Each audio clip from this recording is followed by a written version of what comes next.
কথা বলেন। হ্যাঁ, তো জিঙ্গাইলে কবে দোস্ত পুট্টা খোরের মতো লাগে, তোর বাবা খোরের মতো লাগে।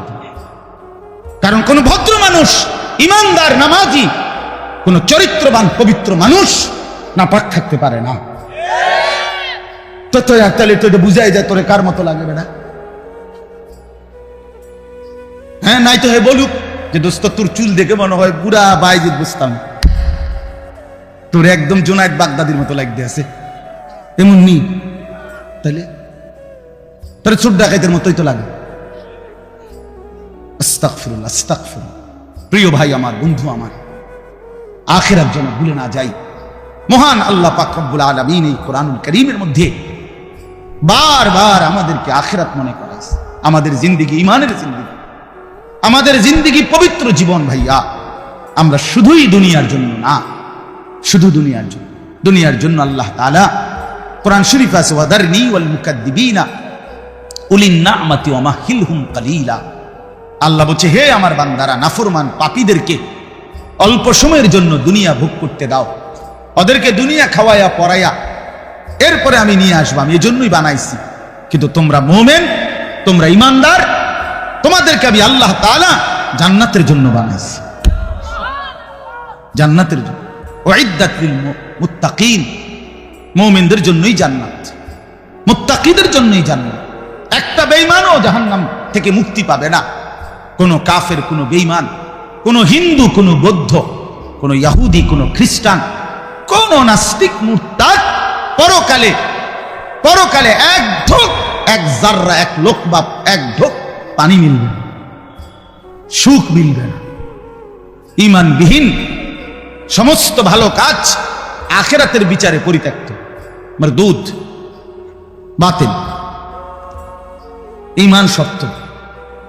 মৃত্যু পরবর্তী যেই কোনো বিনিময়ের জন্য উত্তম বিনিময় পেতে হলে কি লাগবে? ঈমান জরুরি, ঈমান জরুরি। ঈমান হারা সর্বহারা, আল্লাহ হারা সর্বহারা, সর্বহারা।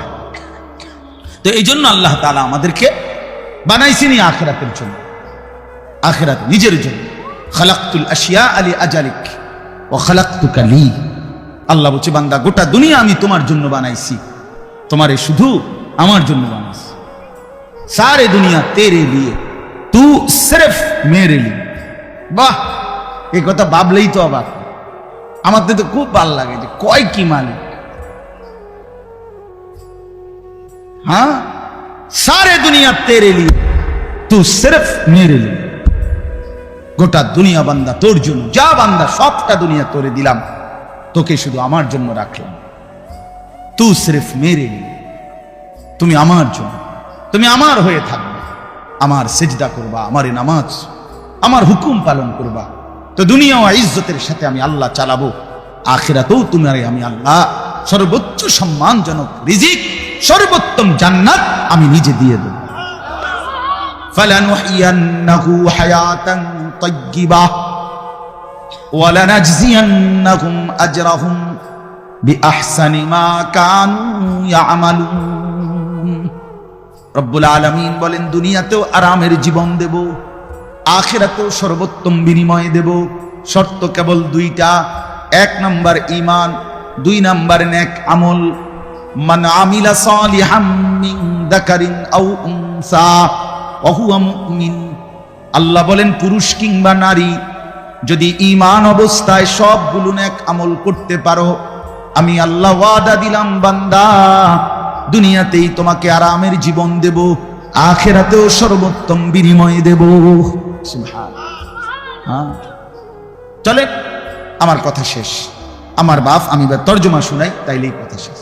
হাফেজ আমিন ভাই অনেক মহব্বত করছে, এই মাদ্রাসার মাহফিলে আসার সুযোগ হয়েছে, এতটুকুই।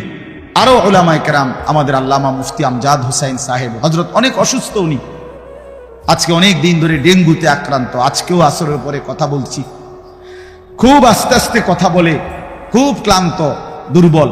তারপরও আমারে বলছে যে আমিন ভাইয়ের মাহফিল আমি একটু লেগে হইলো আসবো। আমাদের আজকে যে একজন মাওলানা শেষ বয়ান করবে, অসাধারণ। আপনাদের ছেলেদেরকে, তোমাদেরকে বলি বাপ, আমার অনুরোধ রইল, আমার এই কথাটা রাইখো, তোমরা ওর বয়ান শুনো। আমি নিজেও ওর বয়ান শুনি, আমি নিজেও এর বক্ত।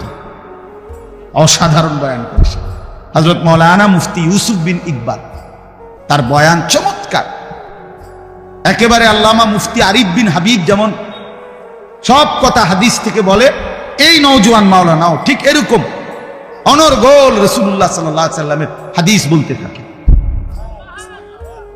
হ্যাঁ, এজন্য সবাই ইনশাআল্লাহ এই মাওলানার বয়ান শুনবার চেষ্টা করবেন। তো তরজমাটা শুনেন। আল্লাহ তাআলা মূল বক্তব্য এটাই যে আল্লাহ আমাদেরকে আখিরাত মনে করাইতে চাইছে। কি? কোরআনুল কারীমের 30 নম্বর পারা 101 নম্বর সূরা আল কারিআ, এই সূরার আল্লাহ বলেন আল কারিআতু মাল কারিআ। আল কারিআ অর্থ হলো যেটা দরজায় আঘাত করে, খটখট খটখট আওয়াজ করে, এই খটখটকারী। আল্লাহ বলেন মাল কারিআ, বলো তো খটখটকারী বলতে কি? ওমা আদরাকা মাল কারিআ। আবারও বলছি নবী, আপনাকে জানতে চাচ্ছি, জানেন এই আঘাতকারী খটখটকারী কি? আল্লাহ বলেন সেটা হলো আখিরাত, কিয়ামত, যেটা আপনার কাছে প্রতিদিন আমাদের কাছে খটখট করে আমাদের দরজায় যেন ঘন্টা বাজায়া বলে যাচ্ছে যে কিয়ামত তো চলেই আসলো। আখিরাতের প্রস্তুতি কি হলো বলো? ওই মানুষ তো মরে গেল দেখলা, তুমিও তো মরে যাবা, তোমার প্রস্তুতি কি বলো? এক লোকের জানাজা যাচ্ছিল, লাশ, তা এক বুজুর্গ আল্লাহওয়ালা ওই সামনে দাঁড়ানো, তো ওনার পাশের এক লোক বলতেছে কার জানি কবর, কার জানি মৌত হইল, আহারে কার জানি কার জানি। তখন তিনি বললেন হয় তোমার মরণ হইল নয়তো আমার মরণ হইল। মানে এইটা ভাবো যে হয় তোমার মরণ হইছে নইলে কার মরণ হইছে? আমার মরণ হইছে। আর ভাবো সে তো মৃত্যুবরণ করছে, তিনটা অবস্থা তার শেষ। একটা হলো আজরাইলকে দেখা, এটা তার শেষ। এরপরে জান কবজের যন্ত্রণা, এটা তার শেষ। আর জান কবজের পরে তার মৃত্যুটা বিভৎস। অনেকের মৃত্যু হইতে পারত, তার শরীর ছিঁড়া ফেলছে, তার শরীর নিশ্চিহ্ন হয়ে গেছে, এরকম আপনার মৃত্যু হইতে পারত। কিন্তু তার তো স্বাভাবিক মৃত্যু হইল যে তার লাশটা অক্ষত আছে, দেখা যায়। তুমি এবার ভাবো যে তোমার সামনে তিনটা রয়ে গেছে, যে আজরাইল তোমার সামনে কেমন দাঁড়াবে, তুমি চিন্তা করো তোমার জান কবজের কষ্ট কেমন হবে। তুমি ভাবো তোমার মৃত্যু কি স্বাভাবিক হবে নাকি অ্যাক্সিডেন্ট আর অস্বাভাবিক কোনো মৃত্যু হবে, সেটা নিয়ে ভাবো। তাহলে প্রতিটা মৃত্যু আমাদেরকে ঘন্টা বাজায়, প্রতিটা রাত আমাদেরকে ঘন্টা বাজায়, প্রতিটা দিন আমাদেরকে ঘন্টা বাজায় যে বান্দা সময় তো চলে গেল, আখিরাতের কি হলো, কবরের কি হলো, পরকালের কি হলো। ইয়াউমা ইয়াকুনুন নাসু কাল ফারাশিল মাবসুত ওয়া তাকুনুল জিবালু কাল ইহনিল মানফুশ। আল্লাহ বলে একদিন সত্যি সত্যি কিয়ামত হবে, ইসরাফিল ফু দিবে। সেদিন কি হবে?